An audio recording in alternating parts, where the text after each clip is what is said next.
name's Sorcha and I'm a nutritionist, and today's video I'm going to talk about portion management. Also, if you would like more videos like this, please remember to like, hit that subscribe button and the notification bell so you'll be notified when I put up any new videos. First, I'm going to talk about the food pyramid. So the food pyramid is a guide to how many portions of each type of food we need. At the bottom, there's the fruit and vegetables, which we need 5 to 7 portions of a day. Then there's your grains and your starchy foods, basically your carbohydrate foods. You need 3 to 5 portions of them a day. But that all depends on your age, your gender, and your activity level. So typically males need more carbohydrate, and somebody who's active would need more carbohydrate than somebody who's not active. Then we go to the dairy or dairy alternatives. So anything that gives you calcium, you need about 3 portions of them a day. Then we go to your meat, your fish, your poultry, and your eggs. You need 2 portions of them a day. And then you go to your fats and your oils. So that would be your butter, your oil, your mayonnaise, that kind of thing. You need as little as possible of that, but you still need them, but just try as little as possible. And then, of course, you've got your sweets, your crisps, your chocolate, all those goodies. They're not completely out of bounds, but it's better not to actually have them as part of your diet kind of thing. When you really feel like you need a treat, have a treat, but make sure it's a treat and not something that you have every day. Now I'm going to talk about a very easy way that you can measure out what a portion is for you, because a portion is different for everybody depending on your size, your gender, everything. For example, I'm going to use the hand method, and it's a lot easier than carting around a pair of weighing scales to weigh out your food. Now, it's not completely accurate, but it will give you a portion that's compatible to you and your body size. I have quite small hands. I'm a quite small person, so my portions would be smaller than, say, a 6'5" man or something like that. So I'm going to use my hand to show you how to measure out these different foods. If you cup your fist, make a fist like this, that would be how much carbohydrate food. So starchy food like rice, pasta, cereal, some vegetables like potatoes, turnips, bananas, things that are starchy. Then you go to your vegetables and your non-starchy veg, and that would be your leafy greens and that kind of thing. One portion would be 2 cupped hands like that. For your meat and your poultry and your protein foods, if you're a vegetarian, so your tofu, it would be the size of your palm. And then for your fats and your oils, it would be the size of your thumb. And also to measure a portion of cheese, it is the size of your thumb. A lot of people think that serving and portion is actually the same thing, when really it isn't.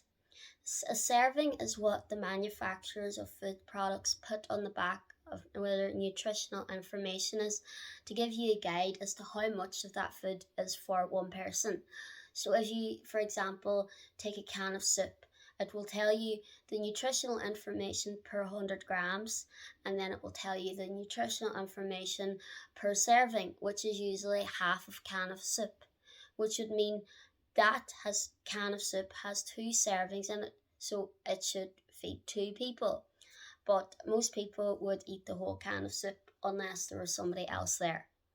I'm going to use a box of cereal to explain this better. Now we're going to look at a serving of cereal and how many portions would be in that serving. So this is the cereal. It gives the nutritional information per 100 grams, and then it also gives it per serving. And per serving, it says 30 grams, which means a serving of the cereal is 30 grams. Now, I've measured out 30 grams of cereal, and this is what it looks like. Now, this is without milk. Now, I am going to figure out how many portions are in this cereal. So I've got another bowl here And now remember that for carbohydrate foods such as this, a serving is equal to a fist. So I'm going to take 1 fist, 2 fists,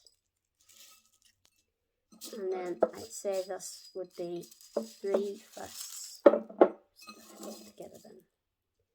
There's actually more than 3. There's 3 and a bit. So that means actually 1 serving of the cereal would be 3 of my portions. Now that doesn't mean that I can't have the full 30 grams of cereal. That's fine. I just need to be aware that for me, that's 3 of my 5 portions of carbohydrate foods a day. Now if you were trying to put on weight or that, then you would eat more. If you were a very active person, you could eat up to maybe 7 portions of carbohydrates a day. It's different for everybody, but I think the measuring with your hand is a good way, because as a smaller person, I require less calories than somebody who's larger. It's very important that your body gets enough calories to do its daily functions, like your organs to work and everything. They need calories. That's why it's so important to know what your portion sizes are in order to prevent you from overeating, but to also make sure that you're getting enough. Now I'm going to talk about how you can lay out your plate to help you get the right amount of portions of different foods per day. So I got this handy plate. I got it in Aldi. I'm sure you can get them anywhere, but it shows you how you should lay out your plate. Now, it does have a bit more vegetables than usually. It's just half of your plate should be vegetables or fruit. It's got a little bit over that, but that's okay. So I would normally say it would be half vegetables. It would be a quarter carbohydrate foods, so your potatoes, your rice, your pasta, that kind of thing. And then the other quarter would be your protein food. So that would be your meat, your chicken, your fish, or if you're vegetarian, it would be your tofu, beans, that kind of thing. So that would be how you'd lay out your food. And then you would have your glass of milk or your glass of water. So if you have something like a stir fry where everything's all mixed up, it can be difficult, but just kind of be aware that you have plenty of vegetables in the stir fry. You have your noodles, and then your meat would be whatever kind of meat, or your tofu or whatever you put through it. So that's how you would measure out your food. Now for just a few tips. If you feel like your portion sizes are too big, maybe you're trying to lose weight and you think that that would help. So first of all, eating slower helps because it gives your brain time to process that you're actually full, you've had enough food, you don't need any more. If you eat really fast, your brain doesn't get time to process this, and before you know it, you've eaten too much. Another thing is you can use smaller plates. So this plate here is actually quite large. Like, I have quite a big head and it's bigger than my head, so it's quite big. If you use a smaller plate, you can fill it, make it look full with less food, and you feel satisfied. Another thing is wait 10 minutes after eating as well. Kind of same thing as eating slow before you get up to get seconds or thirds. And then after the 10 minutes, if you're still hungry, if you still feel like you can manage more, or if you didn't take enough the first time, go take more. There's no problem there. Also, when you're eating out, it can be quite difficult because the portion sizes in restaurants nowadays all over are quite big. You can maybe ask doing half portions. A lot of places are perfectly fine with you taking away a doggy bag. So maybe if they do come down with a plate full of food and you think, oh my God, there's so much food, maybe half it off or quarter it off or whatever, and say, right, I'm going to eat this now. I'm going to take this home and I can eat this bit later. That's fine. Then also maybe ordering off the kids menu. It's sometimes they don't let you unless you look really young and you pass for under 12. But the kids menu normally has the same kind of food, just in smaller portions.